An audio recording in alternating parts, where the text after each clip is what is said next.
Oh, okay, finally. I just wanted to make sure that this wonderful, beautiful logo is, subconsciously influencing your minds already. I'm just kidding. Okay, next slide, guys. Okay, so hello again. I'm Arun. I graduated here twice. The first time in engineering, masters in engineering in mechatronics. If any one of you here are doing engineering and mechatronics, you would know mechatronics engineering lah. And then last year I graduated I did an MPhil in E&E, right? But I am not an engineer by profession. I started off as an oil and gas engineer, and then I went into a very different, unique career pathway, social works and whatnot, and then eventually got into tech, the tech world, the digital world, right? So both my degrees are quite useless in terms of application of what I've learned. But what they've given me is a way of thinking, which I see very relevant in what I do as a profession. I'm also a corporate trainer, so some of the photos that you see are my corporate training gigs. Right, so today, next slide, please. I want to talk about a topic on product management. 0 to 1, a product management journey. But before that, next slide. Quick question. What is your favorite app on your phone at this moment? Don't scream it out. Next slide. Scan this QR code and answer on Slido. What is your favorite app at this point? The most used app on your phone? Of course, I came with an assumption, but I'm hoping to be proven wrong on what is likely going to be the most used app. Are we able to get it on the screen?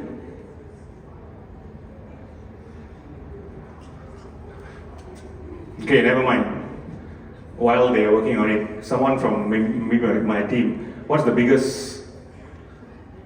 TikTok! TikTok is the most favorite app for most people here.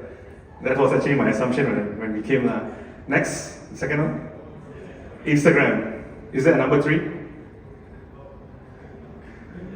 Tinder. So this safely proves the point that Facebook is an outgoing platform. Right? And together with me is the Facebook generation. No, not all of you. That's why my team is with me actually today. So maybe let's just go back to the slides. The slides. Okay, so yeah, hold on this slide. So you've answered the question with various different types of apps, TikTok, Instagram, Tinder, whatnot, right? So henceforth from this point, I want to just make a statement and say that every time I use the word product, because the topic that I was presenting on is product management, right?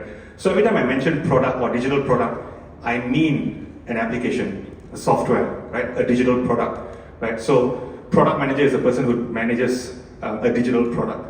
Right? This usually gets me into a lot of trouble explaining what I do because people think of product as something hardware, something tangible that you can touch, feel and hold, right? So app, software, web app, etc. Henceforth in this presentation, digital product, right? Next slide. Any digital product will typically have 3 main stakeholders who play an important role in shaping how the product might look like. So the apps that you use, right? TikTok, Instagram, Tinder. Behind this app, taking it from idea to an actual executed app, a deployed app that people use, is a team with a lot of stakeholders, right? So the first key stakeholder would be, next slide, the business. Obviously, right? The business becomes one of the most important stakeholders. And the business perspective on a product would be revenue, profit. They exist to serve the interests of the shareholders, being revenue and profit. Right? So everything they think about in terms of how do you define a product will be from a revenue first perspective, a profit first perspective. Then you've got a second group of stakeholders, technology. These are the engineers who actually build the apps that you use, the products that you use. These guys, for them, it's not about profit first or revenue first. It's about technology first, the coolest, the most high-tech. If some new AI algorithm has been discovered, a new machine learning model like ChatGPT, one of these things, how can we build a product around this new latest high-tech stack? It's always driven by, I want to build the coolest thing that I'm proud of, right? The third group are actually your customers. For these guys, they just want a product that works, a product that they can use, a product that solves their problems. So you've got three very different opinions and perspectives and influence being exerted on one product, right? So question here, no need to go into Slido, right? But next slide. Who do you think is the most important stakeholder in building a great digital product? Do you think it's the business? Do you think it's the engineers, the tech guys, or do you think it's the customer? Customer. Anyone else? Everybody agrees it's the customer. So if the customer, so I throw back the question at you, right? If the customer says they want a feature that does not bring revenue and profit at all, in fact increases cost of running the app, what are we going to do? Are we going to build that app? Are we going to build that feature, making the customer happy at the expense of the business goals? What if the engineer doesn't want to build it? Because it's not cool. Because you see, from an engineering point of view, right, software engineering perspective, coding, right, software development is like literature. I hear some people laughing. It's not as binary as we think it is, right? Just like how 10 people can tell one story 10 different ways. Code is like that. 10 software developers can build one program in 10 different ways. So people take pride in the way they write code. They want to be able to show the work they've done. So a non-cool work becomes boring, right? So there's this ongoing battle in every tech company between business stakeholders, engineering stakeholders, and customer needs. How do you build a product that gets all three perspectives and balances them into one great product? And that's where, next slide. Product manager comes in. Next slide. Product manager sits in the middle of these three main stakeholders. Now there are so many other stakeholders, but the main ones are these three, right? They sit in the middle and they ensure that whatever product is going to be built, whether it's an idea to conception or a feature or an upgrade, whatever that was going to be built will be feasible, viable, usable, and most importantly, valuable. Feasible as in, first of all, can it be built? It's easy to come up with an idea, but is it practical? Does the engineering resources, do we have enough engineering resources to actually build this feature, however sexy it may look like? Is it viable for the business? Can we maintain it in terms of hosting it, usage? That's why a lot of apps, they don't have a revenue model and then they grow, then suddenly they crash because they cannot sustain it anymore from a cost perspective. Is it viable? Is it usable? You build a big, great and mighty app, an application, and then you deploy it into the app store, people download it and then don't use it. That's the worst thing ever. You spend so much money building something so grand only to have nobody using it. And finally, is it valuable? Does it bring value to the company? That's the product manager's job in essence, in a nutshell, right? Balancing all three perspectives, taking into account what everybody wants to produce a product that is feasible, viable, usable, and valuable, right? And most importantly, among these three stakeholders, next slide, product managers are the advocates of the customer's voice. So you guys were right just now, in a sense, that the customer plays an important role. Now, in a typical organization, the business stakeholders have a very loud voice. For sure, management, right? Engineers have a very strong influence as well because they can push back from a practicality perspective. I can't build this, I can build this, this is going to take 3 months, this is going to take 200 man hours. So they've got a strong pushback. But who speaks for the customer? Your business stakeholders and your engineering stakeholders are not there on the ground to truly understand what your customer wants. Right? So product managers sort of absorbs that role of speaking on behalf of the customer. Now here's the thing. Very often, what we typically, product manager or not, think what the customer wants is actually very, very, very, very, very far from what they actually need. Because think about it, a lot of times, whether it's an application that you're developing or an event that you're organizing, a plan that you're putting together for don't know what, right? If it involves a group of people that you're trying to cater to, trying to serve, what you think they want is usually your assumption. Even if it is not an assumption, even if you think you've done your homework and spoken to people and gotten their feedbacks in terms of what they want, you might have spoken to 10 people out of 1,000 users. Very small sample, right? And then you think that these 10 people, they represent everybody else. So the research methodology is also out already, right? So this is a big problem when it comes to software development, building apps. We stay in the ideation phase and we think it's cool that we came up with an idea, but everybody can come up with an idea, right? Validating and deploying, producing into an actual usable app is what matters, right? So we think we know what they want, but usually it's not what they want. So I want to give you guys a couple of case studies to demonstrate this, right? Everyone okay so far? Right. Next slide. Case study number 1. Knowing what your customers actually need. So next slide.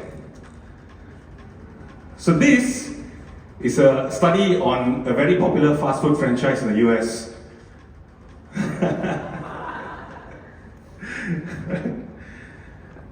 In the US, I'm not going to tell which fast food, which brand.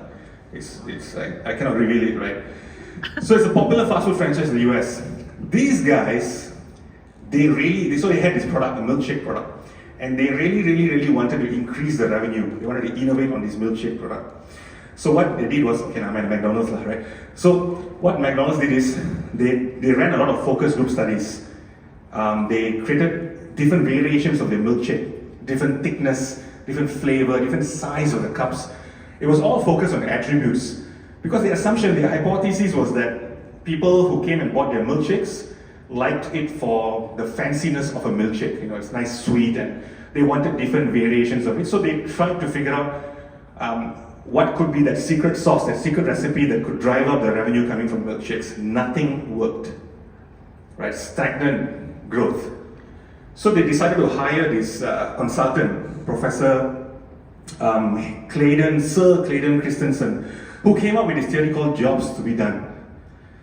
Right? So jobs to be done, as the theory basically says, if a user or a customer is buying something, right, they are usually doing it, so they are usually not buying, they are hiring this product or service to do a job that they have that needs to be done, right? So the key here is to discover what was that job that made the customer hire that product. So employing jobs to be done theory on this case study, what Clayton Christensen was trying to do was what makes a customer buy milkshake. Because McDonald's hypothesis was that they were buying it for the milkshake fanciness kind of thing of it, right? So Clayton Christensen's team sat there and did quantitative and qualitative analysis. They counted how many people came in every day, what were the peak times of milkshake being bought, who were buying it, how were they buying it, and the findings were very, very interesting. Most people who bought McDonald's milkshake bought it in the morning, around 8 something in the morning, and most of them were male young adults. And they walked in, they buy the milkshake, they walk out. They don't buy anything else, burger, McMuffin, nothing. So after looking at the data, after a few days, they saw this as a pattern. They spoke to these guys, trying to understand, why do you buy a milkshake, not anything else? Turns out, the guys who bought the milkshake were buying it because they had a long drive to work. It's a long commute, right? They were going to get stuck in traffic, and they were bored, and they wanted to stay engaged. So the milkshake in McDonald's was thick enough that it lasted the entire journey to office. They could just bite the straw, sip a little bit, stay engaged, listen to music. And it kept them just full enough for their actual meal time, which was about 10 in the morning. So they dug further to try to get more insights. And they asked like, so why did you choose milkshake? Why not something else to keep you engaged? And they got data. They said like some of the customers tried a donut, high calorie, a lot of sugar. A bagel is very messy, putting cream cheese while driving. A banana finishes fast, crashes fast as well. The milkshake turned out to be the most suitable drink for that job. The most suitable hire for that job was a milkshake, right? That meant people were not buying because of attributes. They were buying because they were bored. So with these findings, he updated McDonald's, and McDonald's changed the entire marketing strategy to not focus on attributes, but easeability, making sure the milkshake was extremely accessible, right? Available in the drive-thru, making it easy for someone to buy a milkshake fast, no need to wait. And as a result, their revenue for milkshake went up almost 7 times. So this is a classic example of how sometimes what we think a customer wants is not actually what they need. And in developing the business of developing products, digital products, this is extremely important. Because too many products have been launched and have failed because they never really knew exactly what was the need, what was the problem they're trying to solve. Right? Case study number 2. Knowing where to find your customer's voice. This one is a bit interesting. Next slide. So the backstory is this: a popular classifieds platform. You guys know what's classifieds platform? It's essentially a platform where you can go and buy and sell second-hand items. It's like, classifieds in newspaper. You can post ads. Yeah. Not like classified as in like highly classified. Not that kind of classified, right? So it's like your star paper classifieds, digitalized. It's been around for many, many years. Platforms like Carousel, eBay, Craigslist, Muda, these are all classifieds, right? So they wanted to increase user retention. Now the general assumption in the business is that when a seller's ad is sold, now when you post something to sell, it's an ad, right? When your ad is sold, your item is sold, the seller returns to sell. Why? Because it's a good, complete experience of, I got something I needed to sell, I posted on the platform, it got sold. Next time I've got something to sell, I'm going to go back on the platform. It's a good experience, right? So the hypothesis is that when a seller's ad is sold, the seller returns to sell. From a buyer's perspective, when a buyer finds what he or she wanted, buyer returns to buy. Here's a platform I can find what I want. I will come back, right? Next slide. The problem, however, was that there were plenty of unsuccessful ads on the platform. Now, what do I mean by unsuccessful ads? Right? So, looking at data, we know that an ad, okay, I'm using the word we, right? So, it's the company I used to work for. We know that an ad, on average, will get X amount of leads. Leads means people contacting the seller, inquiring about the item, right? Anything below the X amount of leads is considered unsuccessful. I mean, not enough leads, right? So there were plenty of unsuccessful ads on the platform. And this, from a digital perspective, is inventory as well, ads, right? So the inventory is stuck, it's not moving. It's not good, it's not healthy for the business. An ad posted 2 years ago, still on the platform. That's not good, right? The assumption was that the ads that were unsuccessful because they didn't get enough visibility, right? On some of these popular classifieds platform, the moment you post your ad, your item on sale for sale, after an hour your ad drops to like the second page or something because so many people are selling items. So the hypothesis here was that these ads were unsuccessful because not enough eyes landed on it, not enough views, so visibility issue, right? Next slide. So the business proposed solution was to bump, never charge the battery. After a certain time, just bump it back to the top to increase visibility. The engineering, the tech, the engineers' proposed solution was to come up with an algorithm. possibly using machine learning and whatnot. Because it's just cool, right? And then you go for all your tech meetups, you get to do your presentations on how you solve this problem in this company. And we employed AI to fix this and whatnot, right? So they wanted to come up with an algorithm to fix this whole visibility issue. So my team was the product team assigned to this problem.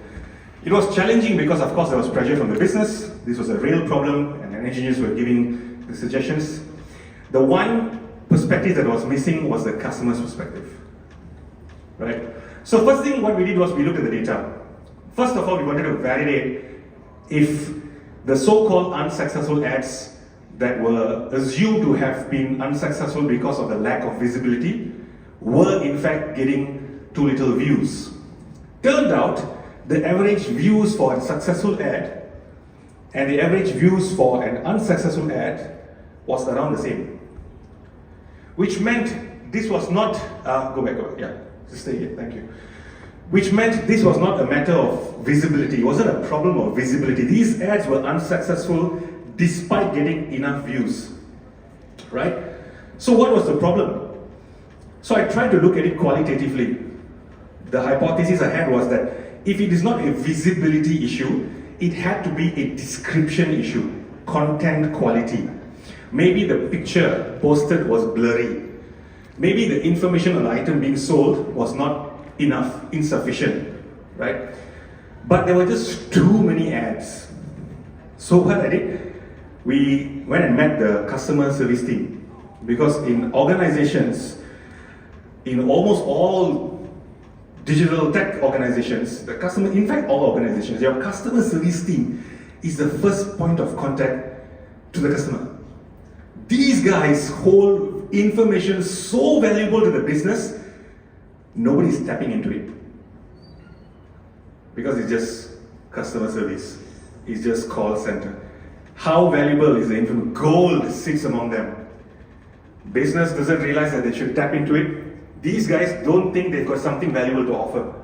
So casually one day my team and them were having lunch and I proposed this problem. I was like, hey guys, so we've got this issue and my hypothesis is that the ads that were unsuccessful had very poorly written description, right? So go to the next slide, right? So this was a successful ad in terms of description, good description, and this was bad description. This was my hypothesis, right? Saying that ads with this kind of description got better leads versus this. What are your thoughts? Which one do you think you will contact? Who do you think you'll contact? User A or user B? User A, right? Letting go of, somebody here, user B. Letting go of my beloved iPhone 11, 0 scratches and in perfect condition. I got this iPhone with my first salary, but now migrating to an iPhone 15 Pro Max. Happy to negotiate the price, smiley, right? More trustworthy, right? Oh, this person really knows how to articulate and explain the product. On this side, now let go iPhone 11. Now upgrade iPhone 15 Pro Max, harga boleh negotiate. It's very straightforward, right? Now here's the thing. When I told the guys, the customer service guys about this, and I told them this is my hypothesis that poorly written descriptions that are not as informative, does not give context to the product being sold, don't get enough leads. They were like, bro, you should have asked us right from the day one lah. On this platform, this is the kind of descriptions that get the most leads. On this platform, the company I work for, this description will get the most leads. Huh? Yeah.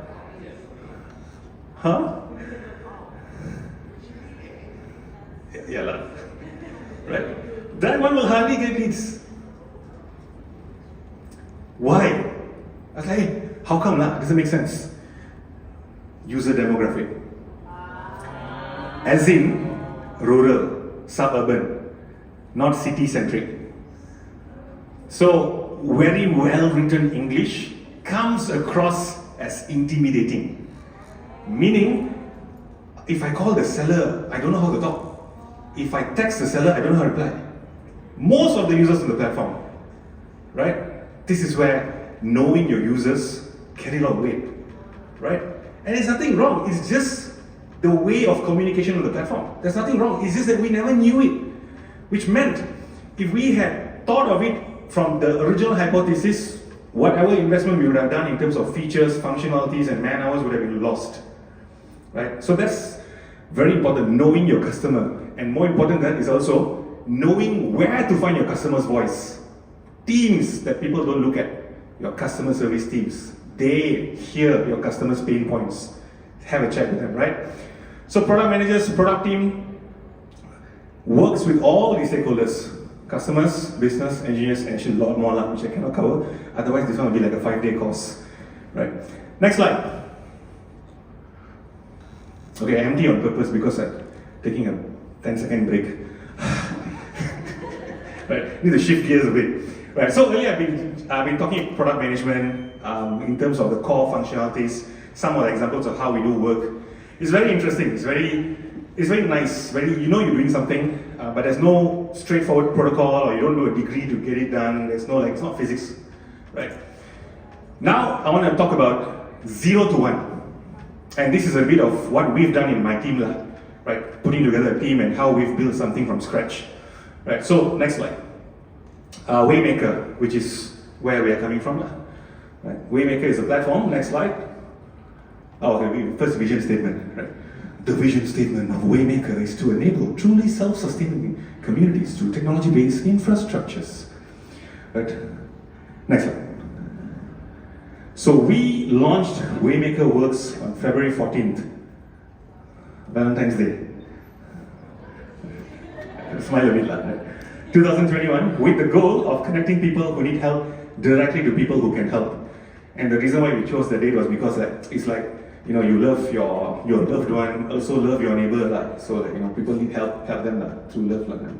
We tried to make it symbolic, it didn't work.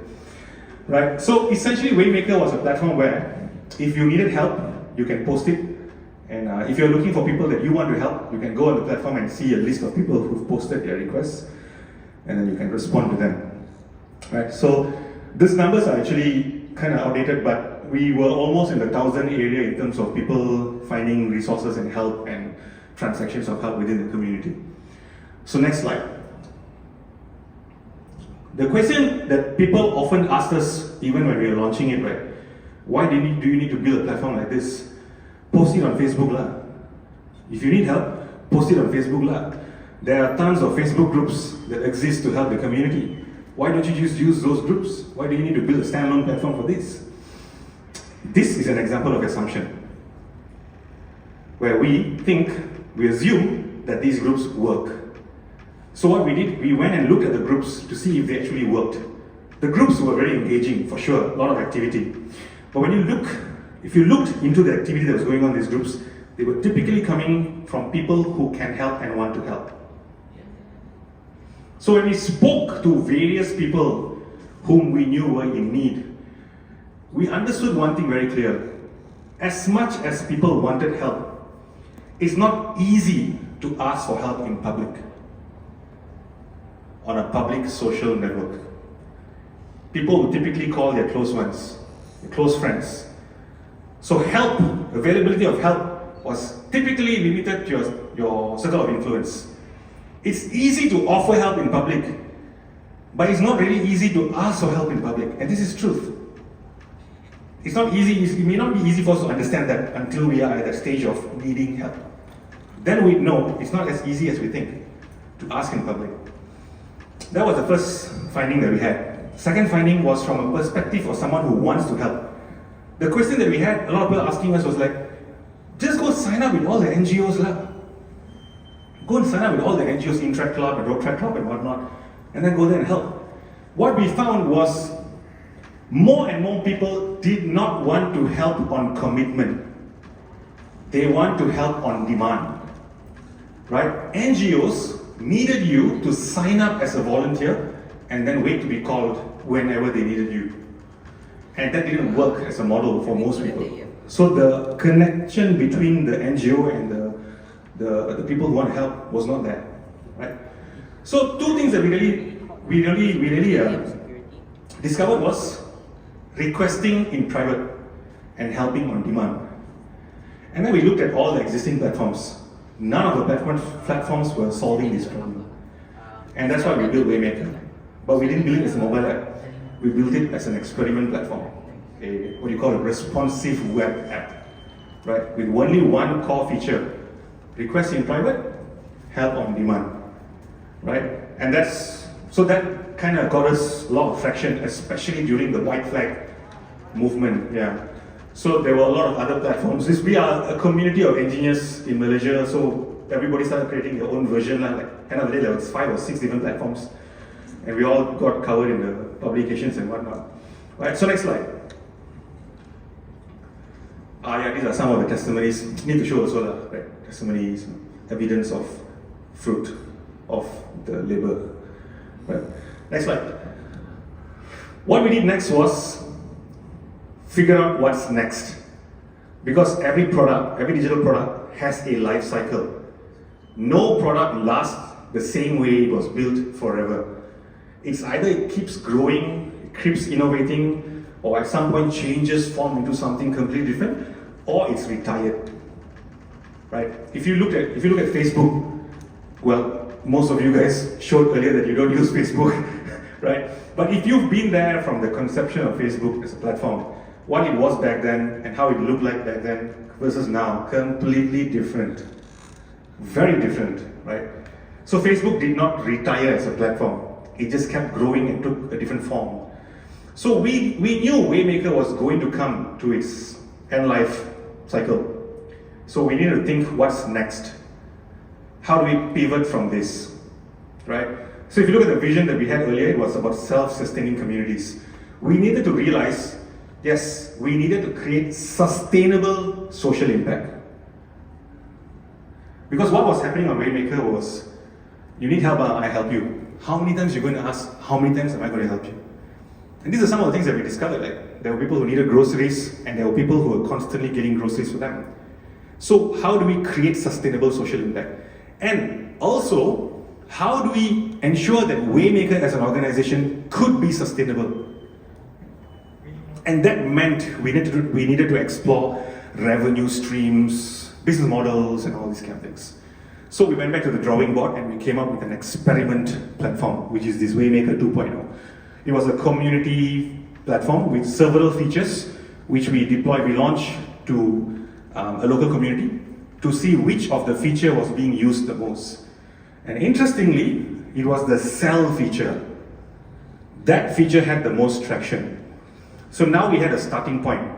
So you can follow me, right? I'm talking to you about how from ideation, data analysis, qualitative and quantitative analysis, market validation, we came to Waymaker, and now where we're going next, right? It's a 0 to 1 journey, right? Product management journey, right? So we realized that the sell feature was the most used feature, right? So next slide. So then my co-founder came up with this very famous old, what is this, proverb, idiom, okay, one of those, right? If you give a man a fish, you feed him for a day. If you teach a man to fish, you feed him for a lifetime, right? Richard, my co-founder, yeah, that Richard. Richard, stand up and say hi.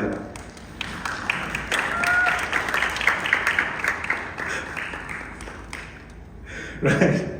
So what was happening? Waymaker that works, was all about outreach. It was essentially a platform that connects people who need help directly to people who can help. And when we discovered that the sell feature was used and we wanted to make it sustainable, we went and tried to find out, okay, what do people want to sell? What do people like to sell, right? And then we realized that the most easiest thing to sell when someone was retrenched at work or had no income or whatnot was food. The easiest entry point, the lowest barrier to entry was selling food, because almost all of us can cook something unique.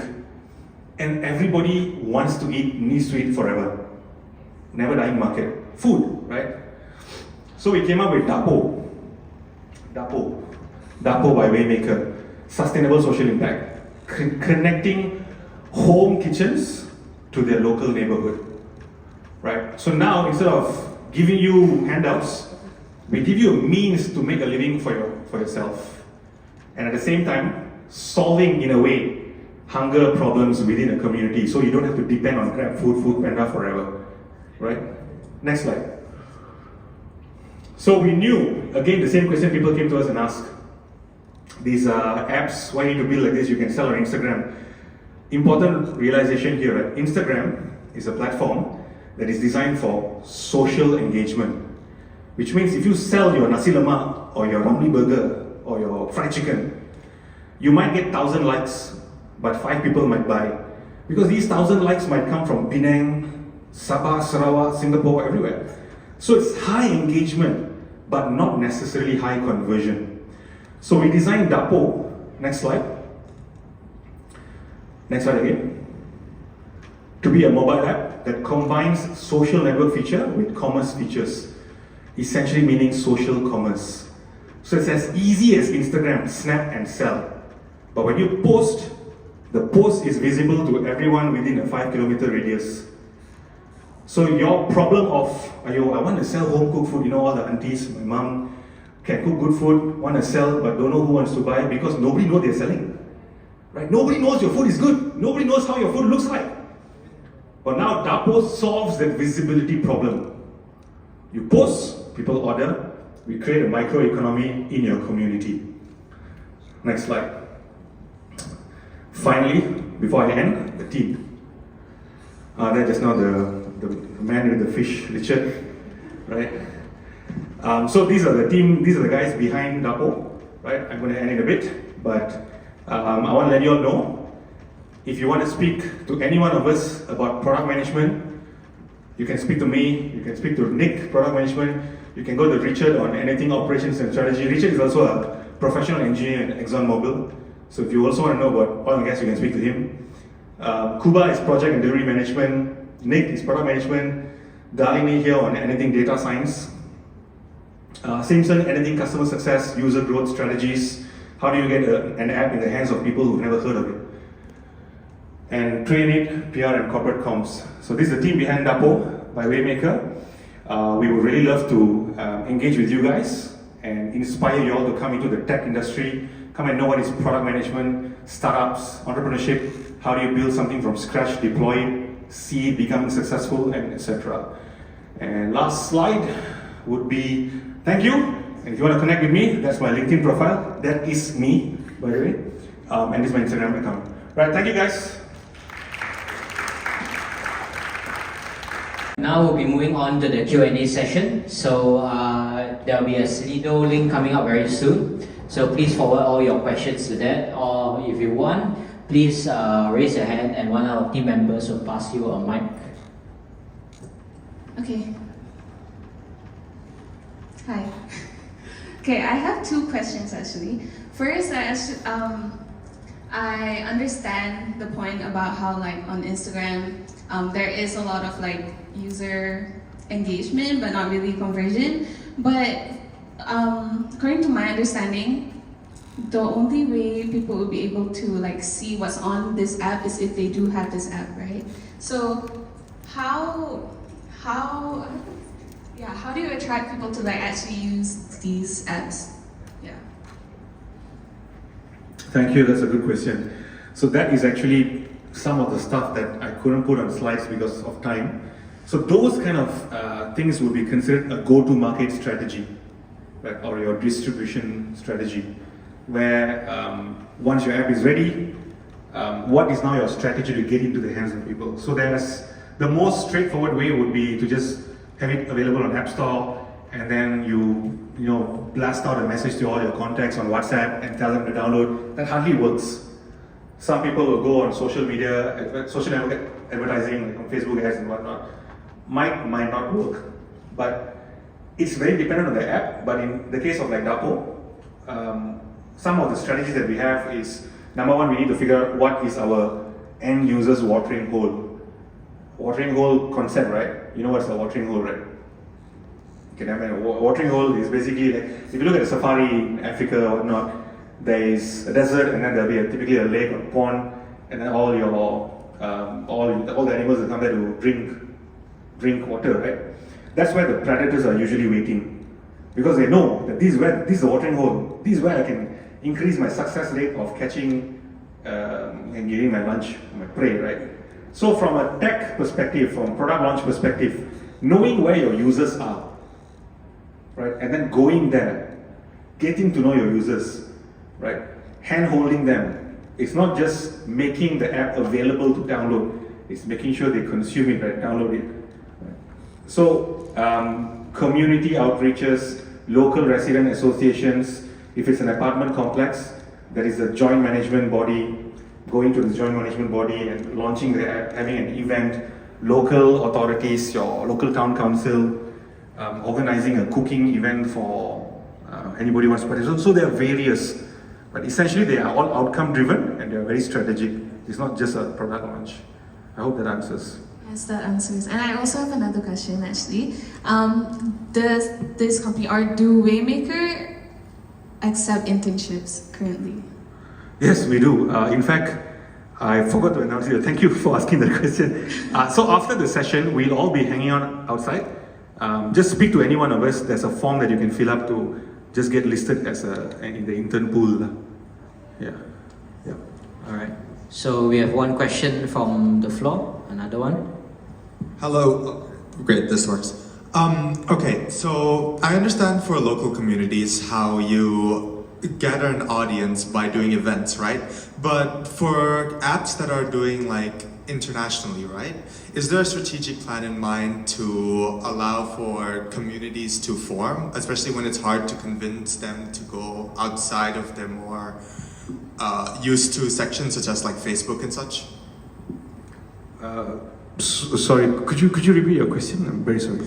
Okay, so for like the local community for Waymaker, let's say like Malaysia, right? You can host events, that's fine. But if you're going, let's say internationally, do you just go to like different events around the world? Because that doesn't seem more feasible. How do you get more people around to your application as well, so that they can, create it themselves essentially?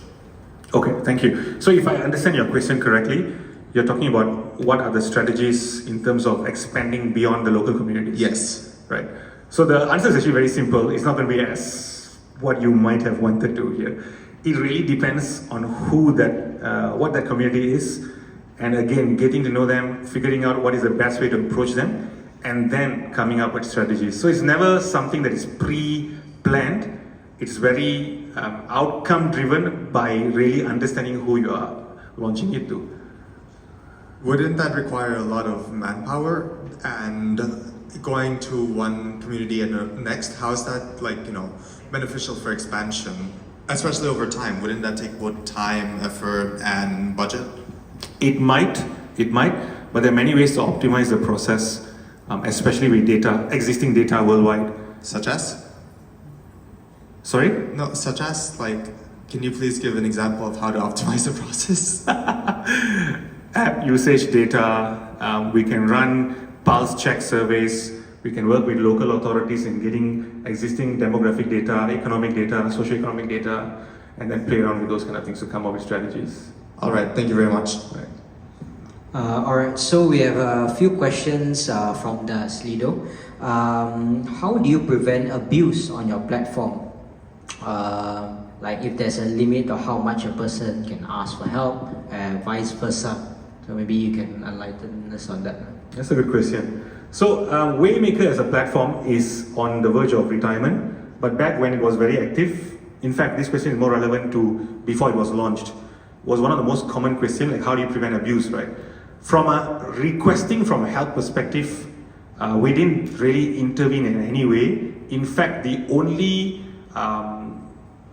feature in that sense was a report feature, where if you saw someone requesting very weird things or just spamming the entire feed, you can report those posts, and then from the back end, from the admin dashboard, we are able to delete the post or speak to the user or whatnot. But what we really wanted to do, right, was not figure out a solution to a problem that we fully had not yet understood. Right, so the right way was to go with a very alpha level prototype, very basic, and then see how the market, how the users were responding to it, what were the ways people were abusing, and then planning our intervention accordingly. And thankfully, on Waymaker, that hardly happened. In fact, it never happened. All right, thank you. So, okay, we have another question here, very interesting one. This is from a business student. I wanted to create an app for so long, but I have no background in coding or programming. And how difficult was it to, code your apps coming from, a different background, something you were experienced in oil and gas, coming into this social enterprise? How did you adapt, and what skills you have to learn while going through that process? I like all the questions so far, really. So, the first, what's the word? The first thing is that you don't need to be a coder to build an app, right? Let's just be clear on that. You don't need to know how to write code in order to be able to build an app, right? So in our case, I was already in tech as a product manager, so I knew the know-hows of getting an app from 0 to 1, right? But I was not a programmer. I had some programming language, but I was not a software developer. So what we did was we assembled a team together. Me, Richard, and everyone else, we came together and we worked on what was the problem that we wanted to solve. Making sure we truly understood the problem, figuring out what is the outcome that will happen after the problem is solved. A solution is not an outcome. An outcome is a result of a solution. Which means once you solve a problem, what does good look like after that? So understand your problem, define your outcome, and then figure out the solution. Then once you've got a rough idea of how you think your solution is going to look like, go inspire some engineering team to join you. Some of them really want to work on a project that they can be passionate about. If you can't, find an investor who would fund your idea because they believe in what you're trying to do. You have a vision, you've got a solid team with good experience, investors will come and fund. Or bootstrap your own finances and find some freelancers to build a prototype, launch it, see how it performs, and then go to investors. There are many ways. There are many ways. It's not all the apps out there, not all of them were built by a programmer, right? So come speak to us later for more information on that as well. Okay, so I think we have time for one last question. So there's this question: what does leadership mean to you? What do you do when there's any sort of conflict between you and your teammate? If you can share. Sorry, so what does leadership mean to me? And so this an example of like what would you do in a certain scenario? For example, there's some rift or there's a conflict between you and your teammate. Okay. So I think there's a generic answer, but I'm not going to give a generic answer. I'm just going to give the first step to the solution. Right? So what does leadership mean to me? I think for me, in my upbringing and my exposure in life, the best form of leadership that I've been exposed to is servanthood. You cannot lead before you first serve, right? And then the next question is in terms of conflict resolution. There are textbooks on conflict resolution, which you can read on your own, Google on your own. But I would say that regardless of what's the method of resolving conflicts, the most important thing as a leader is empathy. To first put yourself in the position of both sides of the party and try to see how they see it. And everything else begins from that. If there is no empathy, you just try to solve a problem using a textbook, that's not real resolution, right? So servanthood and empathy. Alright, so I think we have come to the end of this slot. So if there's any questions you would like to direct to Mr. Arun and his team, you may email him and you can come to us. We have your contacts, and then we'll make sure the answers find their way to you. Or if not, Mr. Arun will be outside. If you are you want to go for some coffee or anything, they'll be here for a few minutes more. So you may just speak to them regarding anything that you want to clear up quickly. Alright, so I think if there's not any more questions, I think we can end. Thanks, Ip. Thank you guys. We'll be outside, so see you all outside.